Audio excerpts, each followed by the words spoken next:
première opération, ça va être de faire les 4 bobines. Alors on prend un morceau de bois carré ou bien une planche et puis on débite une bande avec une scie circulaire et le guide. Alors maintenant il va falloir qu'on abatte les angles. Alors là j'ai tracé grosso modo, en fait ça n'a pas besoin d'être très précis. Ici les parties qu'il va falloir que j'enlève. Si on veut faire quelque chose de précis. Donc voilà, ça représente la section ici. Donc pour trouver le centre d'un carré, bon tout le monde sait la méthode, on prend les diagonales, on a ici le centre, on trace un cercle et ensuite on peut tracer ici les tangentes, voilà, qui passent ici, voilà, on peut faire pour les autres côtés.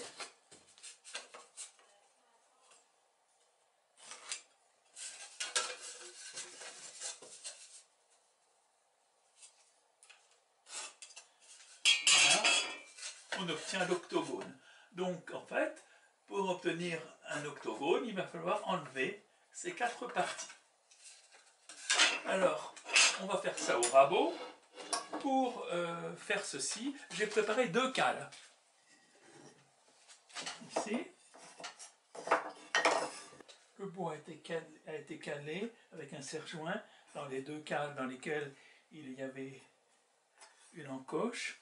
Et puis je prends un rabot qui a un fer pas mal sorti et puis j'attaque l'angle.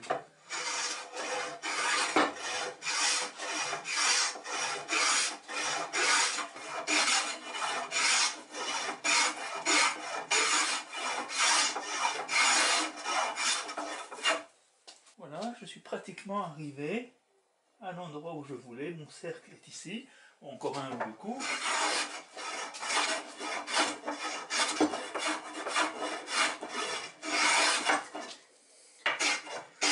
Maintenant, je fais les 3 autres côtés. Notre morceau de bois a une section pratiquement octogonale. Je vais faire des bobines de 17 cm.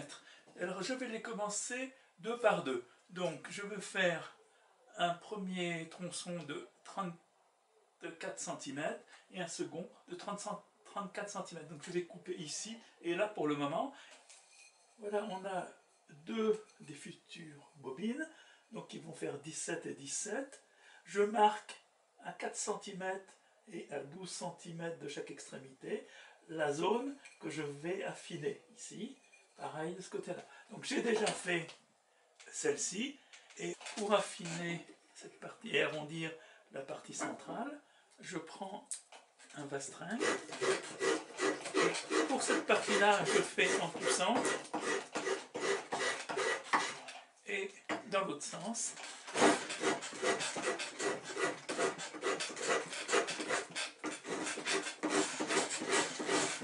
On voit l'intérêt qu'il y a à faire les 2 bobines ensemble, c'est que je peux continuer à la tenir alors que celle-ci est déjà faite.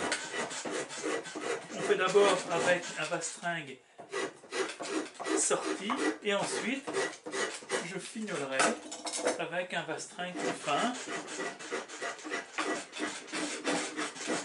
Et on fait donc toutes les faces. Ce n'est pas très critique, mais on essaie de faire quelque chose de convenable. Par couper donc les bobines séparément. Donc j'ai ma scie japonaise. Je prends la planche à recaler.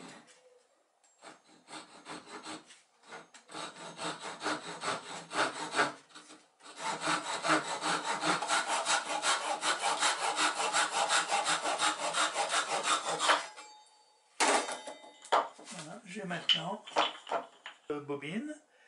Je vais voir comment les installer. On va maintenant mettre les axes de rotation des bobines. On va les faire en fil de fer d'environ un peu plus de 2 mm et demi. On a commencé par marquer le centre de chacune des faces en prenant les diagonales. On a fait une marque avec une pointe ici et ensuite on va prendre une mèche de diamètre très légèrement inférieur au diamètre du fil de fer.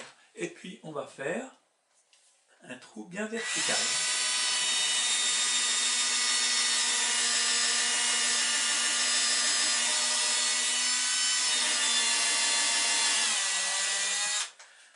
Voilà. Ensuite, on va pointer légèrement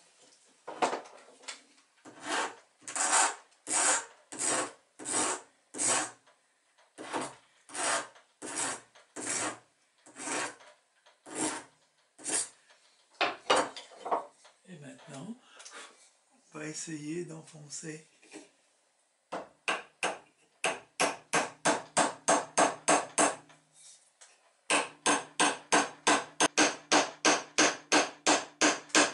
voilà, on a donc les axes. On va faire la même chose pour 6 côtés, mais pour les 2 bobines centrales, on mettra des tiges beaucoup plus longues que l'on tordera ensuite pour fabriquer les crochets.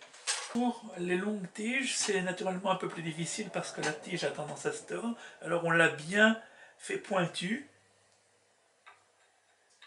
Voilà, et on va essayer sans que ça se torde.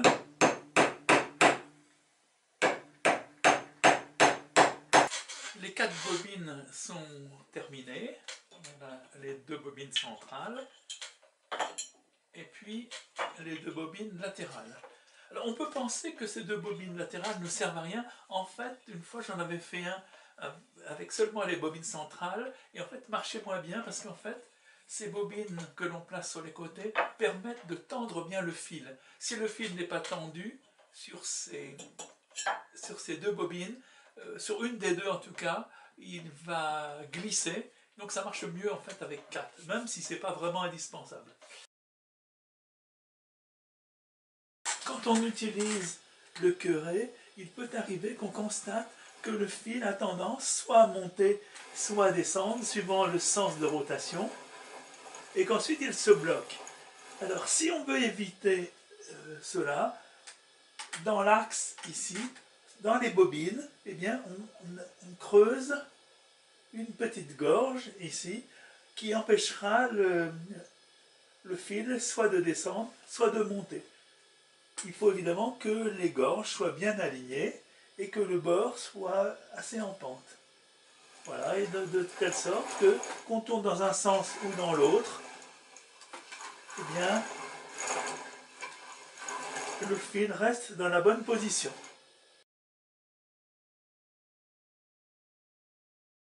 Donc, je vais faire maintenant le boîtier.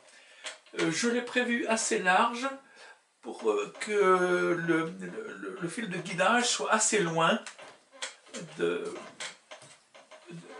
du cœur. Je vais aussi le faire de cette... Donc la hauteur, puisque les bobines font 17, je les ai faites un petit peu plus hautes, ce qui me permettra éventuellement de mettre une rondelle au-dessous pour que les bobines tournent mieux. Celles-ci n'ont pas vraiment besoin de tourner bien, mais il faut que les 2 bobines centrales tournent assez facilement.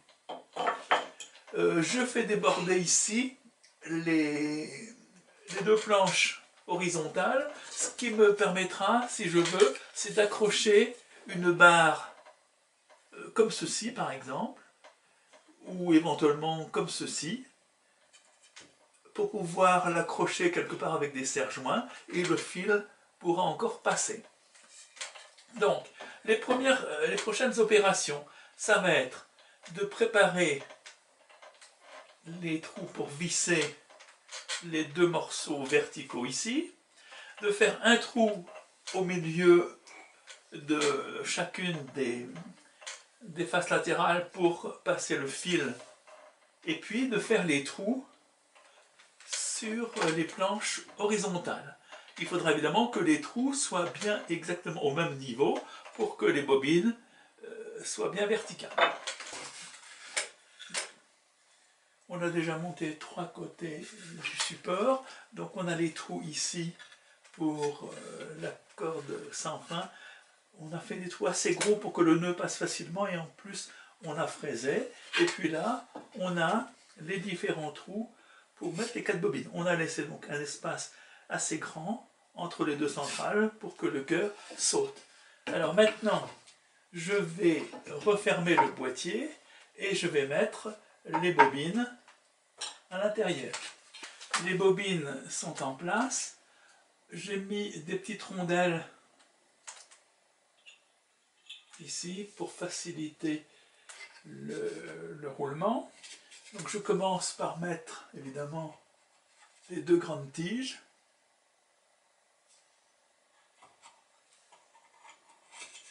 Voilà, ensuite voilà, puis la dernière.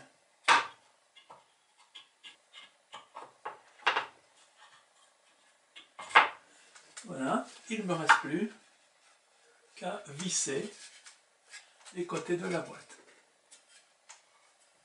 Voilà, le dernier côté a été vissé et j'ai tordu les extrémités des grandes tiges. Voilà.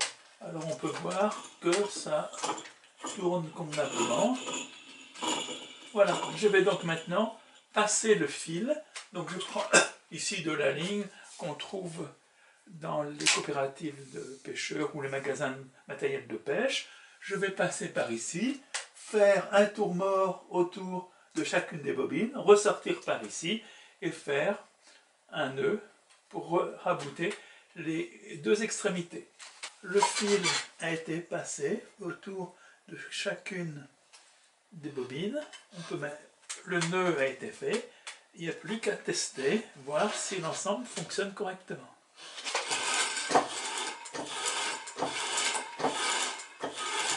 Bon, le nœud a l'air de passer. Voilà. Donc maintenant, on va pouvoir réaliser le cœur.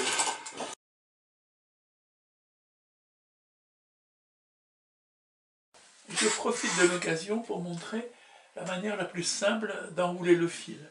Donc on fait le fil sans fin d'abord. Voilà. Ensuite on fait les boucles. Toujours, voilà, première boucle, deuxième boucle, troisième boucle et quatrième boucle. Voilà. Et maintenant, on va refermer. Alors, c'est assez simple à refermer. Voilà. On enfonce maintenant en commençant par le bas.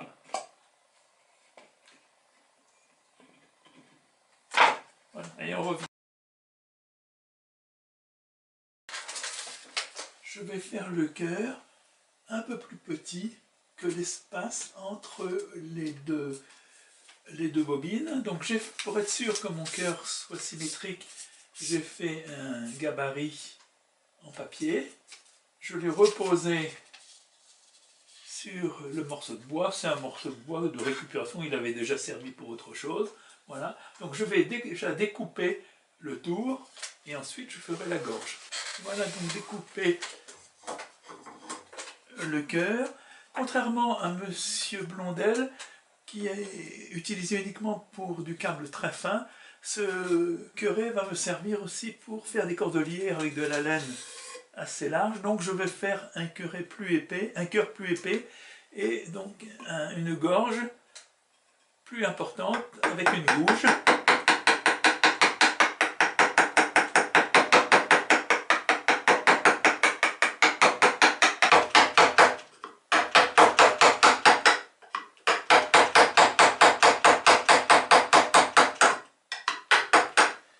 Comme c'est du bois de mauvaise qualité ici, la gorge n'est pas très nette, donc je vais la fignoler après avec une râpe. La gorge a été terminée, on l'a poncée, j'ai recoupé ici le haut du cœur et j'ai fait un trou ici au milieu. Et par ailleurs, j'ai préparé une petite baguette en bambou que je vais enfoncer, si elle peut bien rentrer.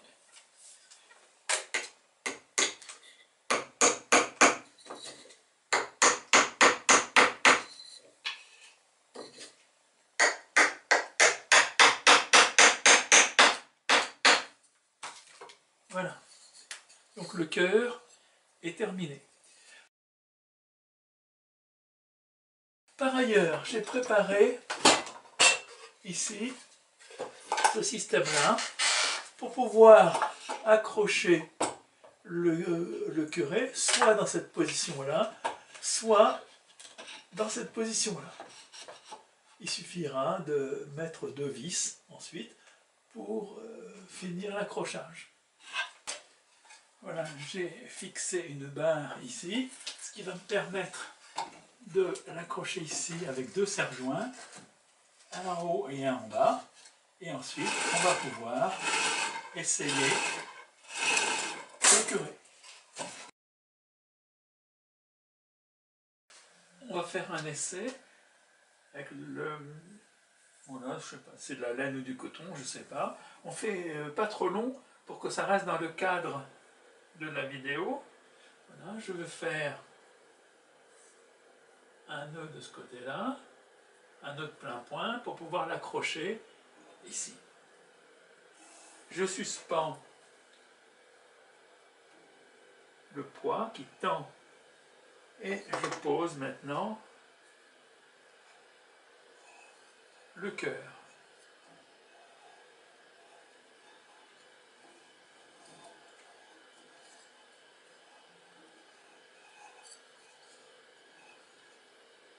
Voilà. Et le système est prêt. On avance. Je vais tourner.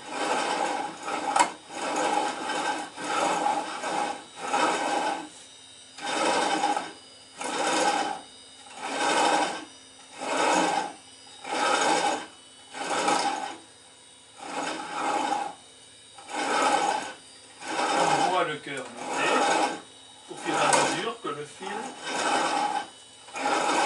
se tortille.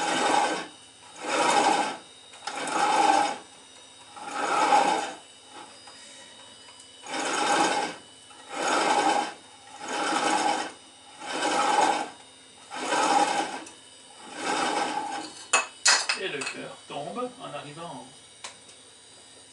Donc on enlève le poids.